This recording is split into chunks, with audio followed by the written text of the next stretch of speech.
Welcome to our interview series featuring Gordon Kennedy. PJ recently had the opportunity to travel to Nashville and sit down with Gordon in his home studio. We hope you enjoy this episode.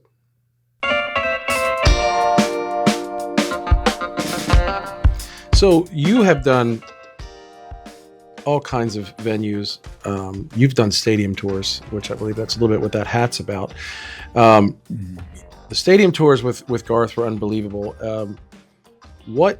What gear do you take then? And you're in a big ensemble at that point. There's a steel guitar and at least one or two other guitar players. There's Blair Masters on keys. Mm-hmm. Two keyboard players. Chris Lusinger and I play electric. Bobby Terry can play everything on stage and excel at it. So he will float from acoustic guitar, electric guitar, banjo on Baton Rouge, Colin Baton Rouge. But he could play anything on stage. We had two drummers in Vegas because Garth wanted not only Chris Lusinger, who's part of his G-Men in the studio over the years, but Milton Sledge, the drummer, to come out and experience live what, he said, what your records have done, but come see what it does to a live audience and be a part of feeling that. And so they took him up on it. And so we've had two drummers, in recent years. And then Steve McClure is original steel player. Dave Gant is one of the original guys on keys, but he's now supplemented the band with Blair Masters on keys as well. Mark Greenwood is the second bass player who came along after Garth's sister stopped playing the bass. And then, of course, Robert and Vicky, who have been singing background vocals for him since the early 90s. So he's kind of peppered the band with a little bit more of some of the studio guys and, myself and Blair. In fact, we just tracked with Garth 2 days ago in the studio. So we get to experience both worlds with Garth. But for gear for that. So at the residency at Caesars. Yeah, okay. Specific, because we went to that show. It was a lot of fun. So the great thing about doing the residency show is that it's more like a studio environment than it was like playing the stadiums. The stadium, there's variables. I mean, although we have everything's programmable, memories, stored scenes, and all that stuff from the standpoint of the monitor mixes and song by song basis, we can have, hey, on this song, I don't want to hear what. So everything is in ear for you. Everything's in ears. Stadium. Garth, he doesn't use in ears because he wants to hear them. Well, he heard me. Well, yeah, he wants to hear that. I made him play Change the World. Well, in Vegas. Yes. So, so we walk in with the in-ears and it's consistent because we played 72 shows over 2 years. And you just walk in and everything was just very nice. But we still don't have any amps on stage, and we didn't even have them on stage for the stadium shows. He doesn't like to walk in front of, I think back in the day when it was his first ensemble, he'd walk in front of like one of the guitar players, Mesa Boogies or whatever it was, and about tip over, from the sound. So even though the wedges and the underneath the grid, the stage, are pretty loud. Yeah. But standing in front of the amp or whatever, for some reason or other, years ago, he decided no more amps on stage. Everything can be under the stage or off stage. So what we've been doing since the stadium shows is the isolated box or ISO box for the speaker, which we use the Box of Doom. I think we've got 4 of those out, and all of them have a single 12-inch speaker. And the one I'm using has a creamback, I think 65-watt creamback speaker.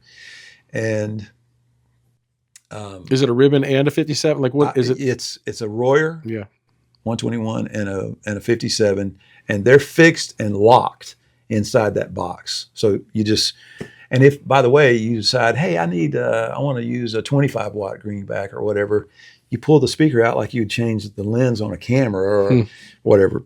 It's just really easy to do. So I've got a creamback in there. Mics are fixed, located. And stay, and the whole thing rolls on wheels, and I'm using at the moment a pedal board, which, by the way, pedal boards for me are only in recent years. Right. Being in the Tom Petty band that we do in town called the Petty Junkies, which is fantastic. I love doing that stuff. And Garth Stadium show, I've had to have a board.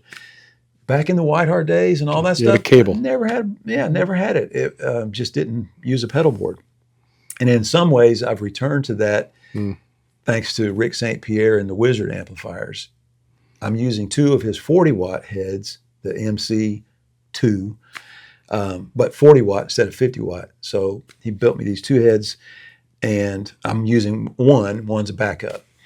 My pedal board consists of, a tuner, obviously a volume pedal, a tuner, and I've got, what I've got on there right now is an EP boost, which may or may not be on. Sometimes I'll use it if I'm picking up a single coil guitar or a post. Right.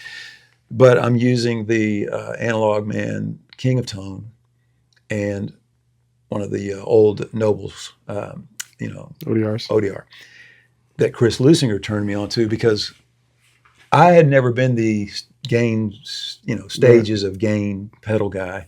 And I understand that a lot of Nashville players use that pedal with, in conjunction with other pedals. And some put it in the middle or the beginning. But Chris Lusinger would show me that he uses it last before the amps, or before the delay to the amps or whatever, because he leaves it on, which I do too after learning from him how to employ this. And the reason why I thought I could use this is because our wireless setup is so tone sucking. It's criminal what the wireless units do to your tone, like if you're used to using a wire.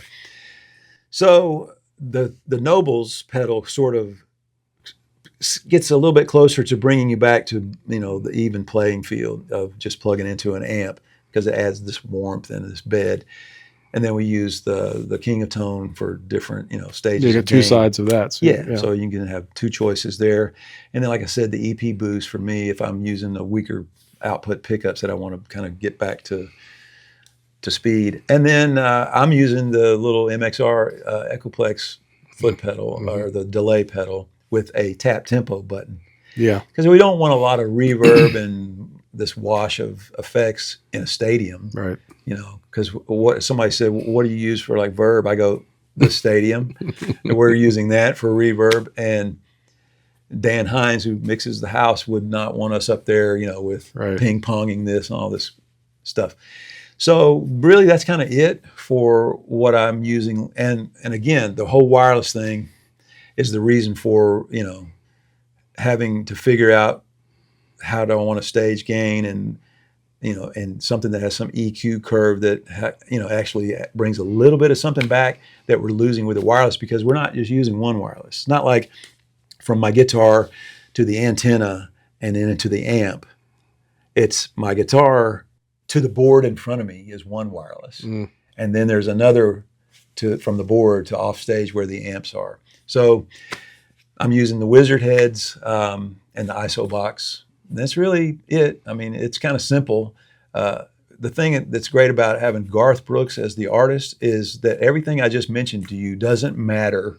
Right. If he's the guy on stage with you. It doesn't matter, because I could be playing Dumbles, that Les Paul, clones, and 3 clones, or what, I could have all this stuff, and I could be running around on stage naked and on fire, and nobody would look at anything other than that's the guy on stage. I saw that firsthand. He held that whole room in the palm of his hand, and the same thing in the stadium. So he did the same thing. He's quite the entertainer for sure. And it matters to me, because I'm hearing this. Sure, you want to be somewhat inspired, right? If you're going to go out and do this, and just to the point of where it doesn't inhibit you playing like you would normally want to play or whatever. You want to be inspired enough to enjoy this, but it's difficult.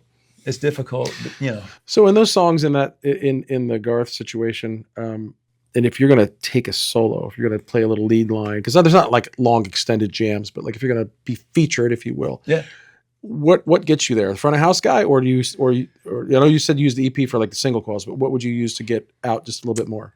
If I'm getting ready to do a song and we know this is one where everybody's going to step out and play, then I'll just go ahead and go to the red channel of the King of Tone, King of Tone.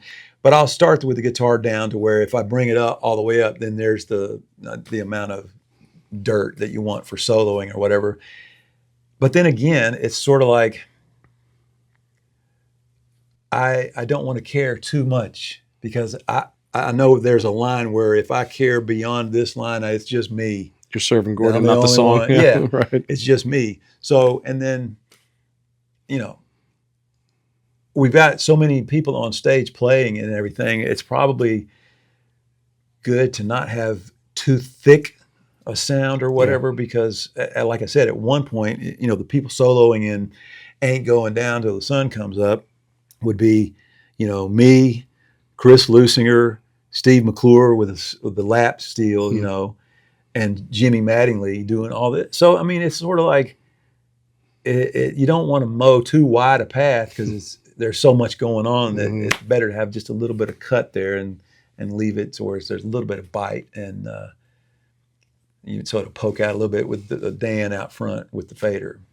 Sometimes the best thing for doing a solo in the Garth show is Dan and the fader out there. Obviously, they're very familiar with the songs and the parts and who's doing what. Yeah. So kind of transitioning to the Petty Junkies, amazing lineup in that band, by the way. Play at a place as small here in town as Third and Lindsley, which we were at. Dan Huff did his one world tour, one stop, when words aren't enough tour. We were in the room together for that. And that was the first time I've been in Third and Lindsley. So you're in 102,000 people at LSU Stadium, and then you're at Third and Lindsley. What do you take to Third and Lindsley? Are you playing Petty songs, by the way? So there are some specific gear. So on my board for the Petty Junkies, I will use 3 different gain pedals. I like the Roosevelt Drive from Third Power, and I like either the King of Tone or that Mofetta pedal from Wampler is a great pedal. And then the Nobles, once again, I'll have one for that board too, just for stepping on to give take a little bit of the point off of, like if you're going to solo or something like that, because you want the jangle for the rhythm parts on Tom Petty music, and for the solos, especially like Mary Jane's Last Dance kind of stuff. There's a little bit more of a thicker sound without having a fuzz box or something too fuzzy. But so the Nobles will kind of help deliver that. And then I'm using an H9 Eventide, which is a fantastic. That pedal sounds amazing. But basically, I've got one of those MIDI controllers. Is it called Morning, whatever it is, Morning? The one that's out there now? Yeah. That I just looked at and totally forgot? I'm forgetting. There's that too. one, yeah. Is it Morning Star or whatever it's called? We'll have pictures. I'm promising Jason to have to edit in. You guys pictures, can send in some cards and letters and tell me what I'm using. But basically, I've just got it set up to where there's a delay, a slap, a reverb, a tremolo, and then 2 speeds for the Leslie. For like when we play You Don't Know How It Feels to Be Me, I want that. So I can switch the speed with one of those buttons on that unit. So it's real simple. It's because it's so much harder to navigate presets on the H9. So I've got the Barn 3. Gives you two more It switches. gives me 2 more switches, so I can do tap tempo with one of those. But I've got this other MIDI device to sort of, I need to go straight to the Leslie sound. And with trying to do that on H9 is like, I look like Fred Astaire. But so that helps me do that. I've got a jangle box for when I play the 12-string parts or whatever on songs, and it gives that EQ that's nice and shiny, like the Byrds 12-string sound. I'm still, I've got a tuner on that board. I don't have any volume pedal or anything on that board. But I mean, that's it. What guitars do you take for that gig? Well, because Jerry uses the Telly sound. McPherson. Yeah. I will try to, compensate with a tone that will separate us enough, and usually use a Gibson. So sometimes I've used 335, 345 the last time we did a gig.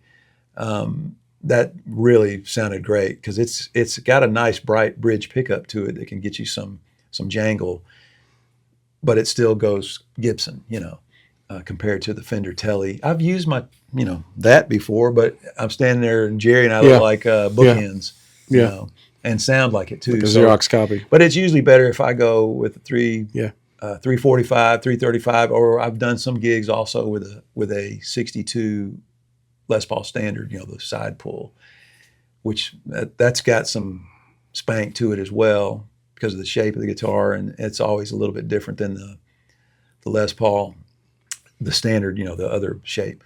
But something like that always gets me through. I'll take the Tom Petty Rickenbacker And then I've got a Dan Electro with 3 pickups, lipstick pickups that I do songs like. I do Making Some Noise with that. It just sounds right for that song. And then I'll usually take another guitar, tune down a whole step. So probably a Les Paul to do this song called I Should Have Known It, because they tuned down a whole step for that track. And it just sounds massive. And then I'll take, much like Mike Campbell, but also Bernie from the early Eagles used a Princeton and a Deluxe side by side. And that's what Mike uses with, Tom Petty over the years. So I've got a 1965 Princeton Reverb, and then I've got a 1960 Tweed Deluxe.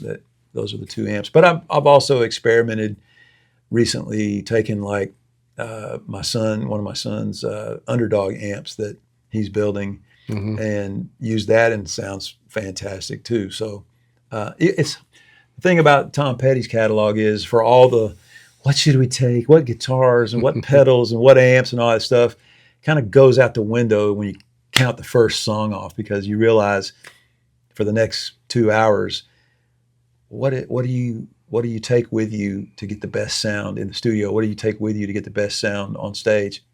A good song. Yeah. And I was going to say the songwriter and you's coming out there for sure. Yeah. Yeah. Well, I mean, you segued to part of what I would talk about. There's 2 Underdog amps, and I think they're both on frame, even though your rookie cameraman did that. You can see that? That's the new one. I think I can see that one from there. I think you can. That's awesome. Yeah, my son, Dylan, I saw him when he was growing up and in his mid-teens. He was interested, and he played a little bit of acoustic guitar, and then he decided he wanted to build a guitar, and he built a replica of the Eddie Van Halen Frankenstein, black, red, white, and I'm talking nailed it. Everything, every scratch, the same year, quarter, same paint smudge, same cigarette burn. I looked out on the back porch one day. He's got a cigarette hanging out of his mouth. I said, "My son's smoking." No, he was making the cigarette. Okay. Yeah. So, and then, well, what are you going to do after that? He said, "I'm going to make the guitar that he had before this that didn't have red. It was the black yellow. He's going to make that." But he got derailed and instead started playing classical piano. I'm like, I watched him playing the piano. He wasn't smoking when he was playing piano. No. Okay. No, and but I would walk through the house and I would stop and listen from upstairs, and I would say to my wife, "Is that him?